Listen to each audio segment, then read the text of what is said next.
Alright, what's up, VC? It's been a while. I was on the road. Well, I wasn't on the road. I traveled to the West Coast. Um, I was going to go. I was supposed to fly out there, but I was like, you know what? I feel like driving out there because obviously didn't get to tour in 2020 with the band I usually tour with. Still got to play some shows in 2020, thankfully, because of the outdoor venues that were doing it safe during the drama. And this last year, I've gotten to play over 50 shows, so super thankful. But still no touring. So I went back in July, flew there, did a show, super fun. But I just felt like the travel bug, it was in me. I was like, all right, maybe we should drive out there, it'd be fun.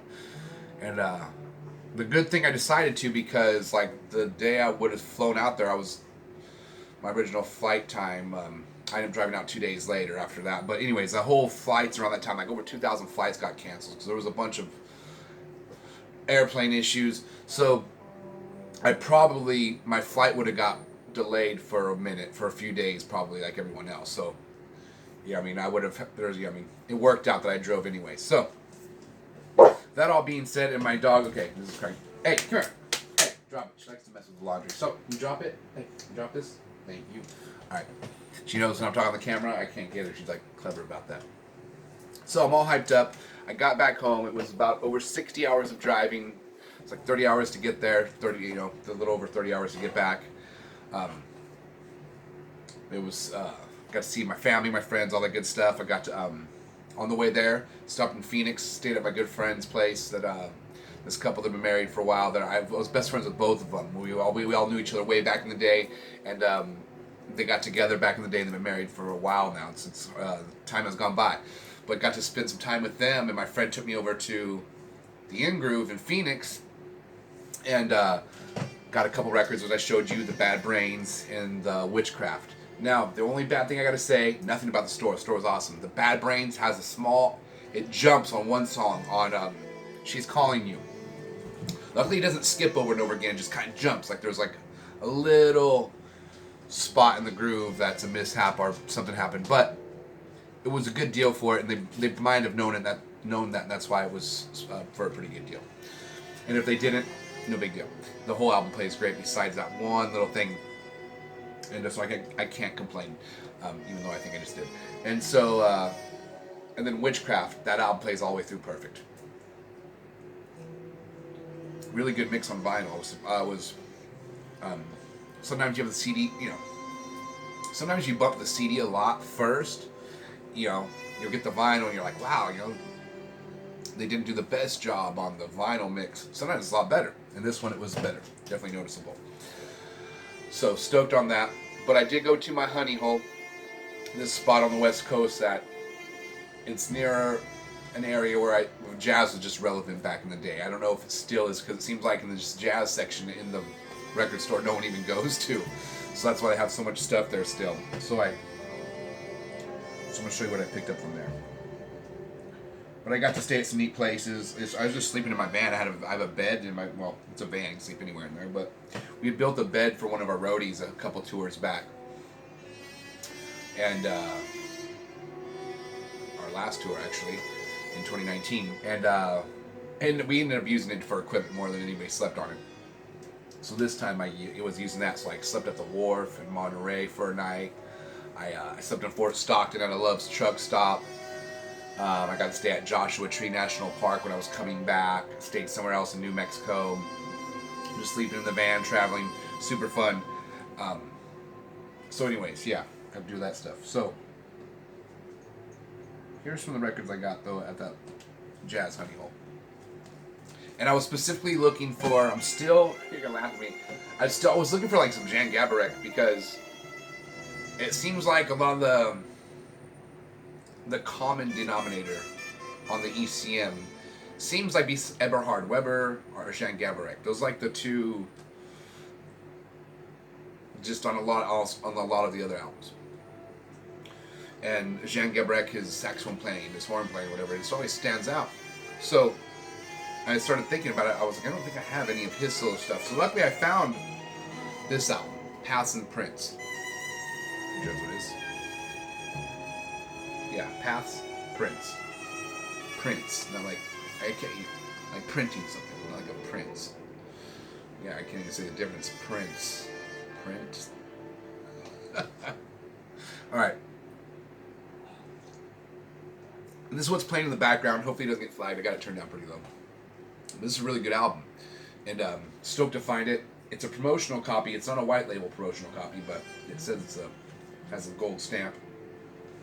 And really enjoy it. It has Bill Frisell on guitar.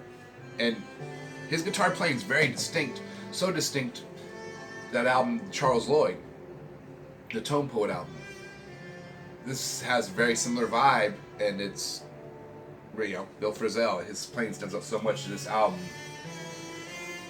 The recording, the vibe, and this is 82, so it's a while ago. But anyways, I got this. It was $12.50. Like back in the day, this would have been $2.50. You know what I mean? Like $4. So, but I didn't mind paying that much. But that's where you can tell, now even some of these ones that probably just would have been in the dollar bin. So I found this. I'm going through a Gary Burton phase right now. And he's on a few albums I have, but I have his two at the album Ring and the one before that, or the one album after that. Really good. I think this is the first one of the Gary Burton, the new quartet. It's really good. Has Nick Goodman on guitar. Not the most exciting album cover here, just some silver, but super good. Super stoked to get it, and it has a sheet of music in there that you get a copy of, not one that, it's a copy of the original, but it's pretty cool. I've never gotten an album that comes like the sheet music for it. Found this Ralph Towner with Glenn Moore. Really good. Trio solos.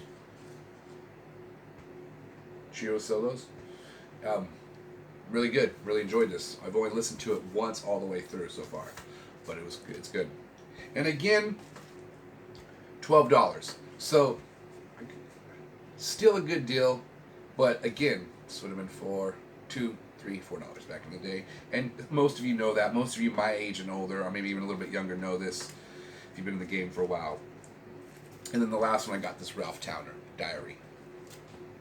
And I've listened to this one once. No horn playing, it's just a guitar, piano, and gongs. It seems like, and some bass maybe. But it's from '73.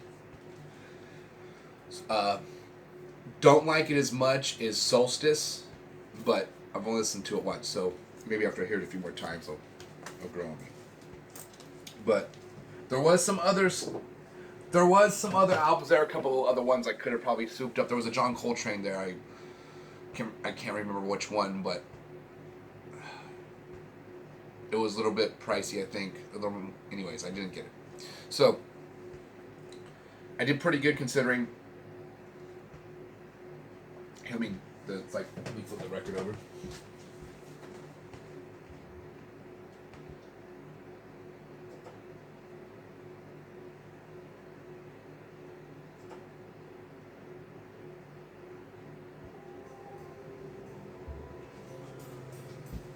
So I did pretty good I was on a budget traveling, obviously, so didn't overspend.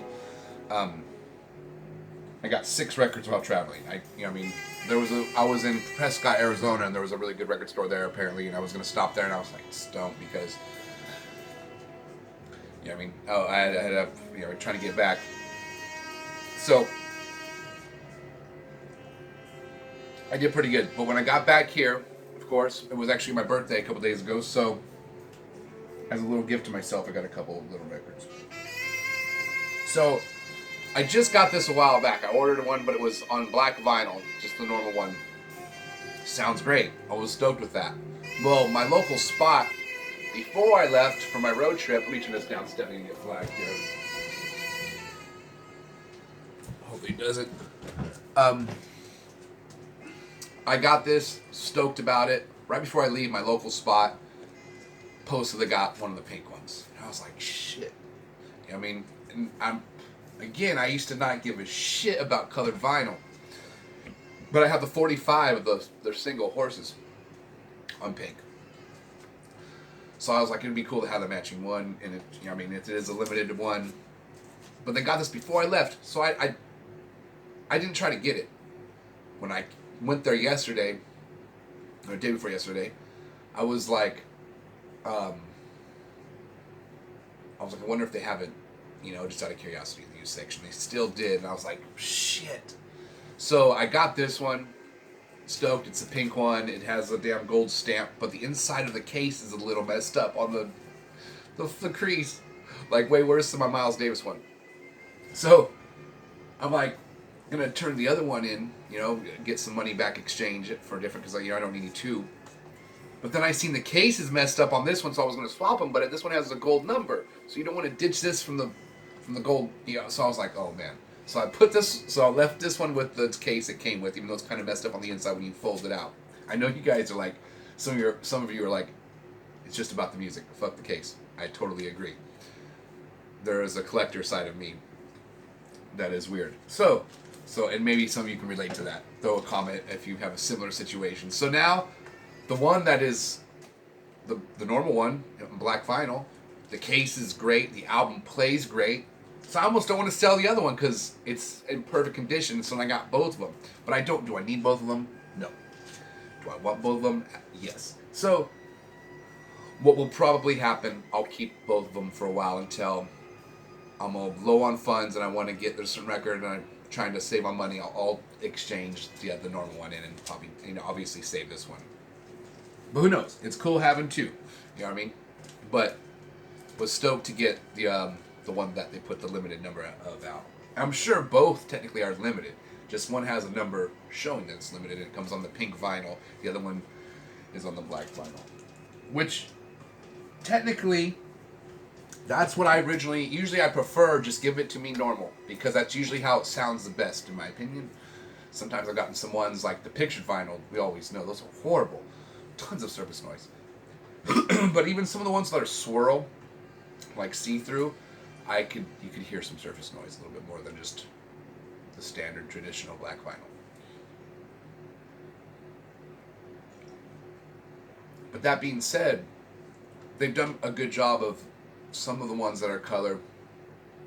They're really, like I got, what's the one? The John Coltrane Lush Life. That's on this dark see-through dark red see-through vinyl, and no surface noise. Really low. Sounds super good. It's like a high. It seems like you're playing like a UHQR or something like that. I'm serious. So some of them they figured it out. Some they haven't. So what else did I get? So they finally put this out on vinyl. Green Naugahyde, the Primus. This is the one that came out 10 years ago. This is the 10th anniversary. I got the hype sticker here. It says 10th anniversary deluxe edition, deluxe jacket with enhanced artwork. Got a little 3D uplift. 2 LPs on ghostly green colored vinyl at 45 RPM. Now, this album sounds really good. They did a great job. My only complaint is the second album is a tad bit warped. Just on the C side. On the D side, it's flat because it pops up in the middle a little bit, but still plays. I went to exchange it. My local spot is so cool. He popped open it up. He let me pick any one. I picked another brand new one. We opened it. The second album was also warped. So it seems like I wasn't going to make the guy. He would have. This guy's so nice. He probably would have opened up a couple more just to find out for sure. But we already know. So I just told him, I'm going to keep my original one because it does play all the way through. And I just had to at least see if I got the one freak one that was really warped. But the first album's flat, second album a little warped, but it sounds great. So do I recommend getting this? Yes. Go get this. The second one might be warped a little bit, but you might even get lucky and get one that's not warped at all. It's a possibility. And that's kind of been, it seems like a lot of these reissues, the quality control, there's been episodes about this. I've talked about it. Everyone's talked about it. It just, there's before, back in the Stone Age, like 10 years ago, I think there was probably only like a couple factories left that were pressing vinyl. Someone probably knows more about this. But now there's probably more than a couple now. So I just feel like, got a lot of places that can put out the vinyl. You new people on the job, quality control. Who knows? I don't really know all the reasons, other than and the thing is, also we're just buying a lot more vinyl. I think that in general. So with buying so much new, before you're just buying a lot of old stuff that was used, it's already been tested. That's why I made it back in the record store. But we're buying so much reissue, just new stuff. We're probably just buying a lot more new albums than before. So we're just seeing what maybe if we bought all these old albums from the '70s back when they were new, when they were coming out. Maybe there was quality issues back then. It's just I wasn't buying records in '73. Maybe you guys can comment. Were you guys getting? Did you ever get a brand new record, new Led Zeppelin 2 or whatever? That's from that's it's like what '68 or something like that. Or that might be some 1970. Anyways, back in the day, open a brand new record and it's just all warped. Not because you left it. It's you straight from the store to your house and it's warped. Throw a comment maybe if you've had that ever happen back in the day or even in the '80s. But super stoked on this. And here, let me show you. Like I keep looking at the inside. I'm not showing you guys here. Really cool.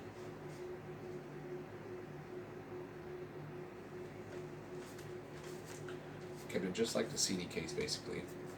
I don't remember the CD case having that picture on the inside, but I'm pretty sure it does. And then it's cool because it's the only Primus I have that's on 45 RPM. And then here's the color of the vinyl. Really trippy. So.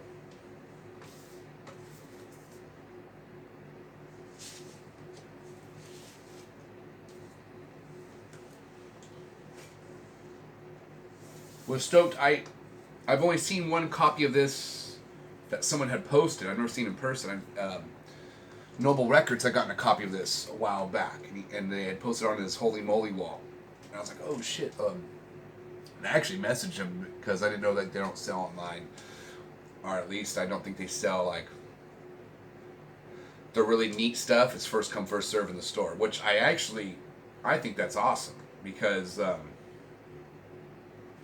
You could have just Mr. Joe Blow on the internet, or Mrs. Joe Blow, who's just got, some fat bank account, and they're just like, oh, swoop, swoop, swoop, swoop. So I like that he's old school in the sense he wants you to do the footwork. Whoever wants to get there first, and be like, hey, I was here a half hour before they open. I waited by the door. I want to get that off the Holy Moly. That's what I'm waiting, and that's why I got here. Waiting in the rain a little bit. But that's the kind of stuff I like. So I couldn't be bummed out that I couldn't get a Naugahyde from him. But the cool thing this just shows why you want to have patience in the record community and in life. Like, it seems like everything they come out on Record Store Day, that's a limited run. They almost come out with a lot of this actual, so they reprint the same stuff on normal, like the Black Sabbath tribute one that was on the Smoke See-Through album. That one was a heavy hitter. That was worth quite over $100 afterwards. Like a week after Record Store Day, I think it was going for over $100. And then they just reissued the normal one with black vinyl, which is fine. So, and I'm not saying I was one of the dumbasses that paid a big chunk of money for one, and then they came out with one for a normal price. Yeah, there's no way it was me. You know what I mean? But whoever that sucker is, I feel bad for him or her. So, for example, they came out with Primus Suck on this on Record Store Day. That was one of the biggest reasons last year that I got in line all early, because I didn't have that. It's one of the first albums I got on cassette tape when I was in elementary school, after I seen them open up for the Rush. So, and just so I can show you my copy, they only had 8 copies altogether, so when I finally got there, they only had a few left. I grabbed mine. They had 2 left. Got it. It's in the swirly blue, and I got home and I ordered one online too. So I got 2 of these. And Frizzle Fry, there's a jump in the recording, and it's not in the pressing. You can hear it on the CD, I'm pretty sure. So which I didn't know. So I wanted to have 2, but I was curious. The other one I got is actually a tiny bit warped. So I'm glad I got this one in store. This one's perfect. But I got another one online. Well, then what did they do? What does Primus do? Like a month ago? Maybe something like that. They released another batch. Primus Suck on This. For only $20. You can go get this now. The Record Store Day one was like, it wasn't too pricey. It was like 26, maybe 23, 26. Anyways, it was more expensive than this one. But I thought, so I had to get it because I was like, this is on normal black vinyl. I feel like it's probably going to have less surface noise than the Swirl one. And I just love this album. I thought it's cool. They finally put it out. I had to get it. And just to, you know, I mean, huge Primus fan. I get home. I open this one. And there's no hype sticker. Just a price tag. I open it. And some of you probably already know because you already got this. Maybe you don't. It's see-through dark blue, which is rad. I love when they're dark red or dark blue, translucent. And so it's hard to tell, but it is. See, there you go. All right. Translucent blue. Sounds freaking great. I feel like this has less surface noise than the Record Store Day one. Now, I could be tripping, but maybe not. Now, this one does not come with 3D glasses like the other one came with. But the cover is still in 3D. I put the 3D glasses on. And so if you didn't get stuck on this, on the Record Store Day, they put this one out. So, again, my point is, have patience. And a lot of the stuff that you want and you think you're gonna, you better jump now on eBay or Discogs or whoever has it. And you don't be too bummed out, because first of all, you can't just stream the damn music most of the time. And when I was traveling, that's how I was listening to music the whole time, was obviously my cell phone. And I brought my old antique iPod and listened to a lot of songs I'd forgot about. Just haven't heard in a while. It was awesome. But anyways, now where's my damn iPod? I'm gonna put that up. Anyways. Listening to all the good stuff, though. So, like I said, if you don't have it, you can stream it. Have patience, all that good stuff. All right, this video went pretty damn long, and I'm sorry about that. Oh, here it is, trusty old iPod. That's old school. They're like antiques now.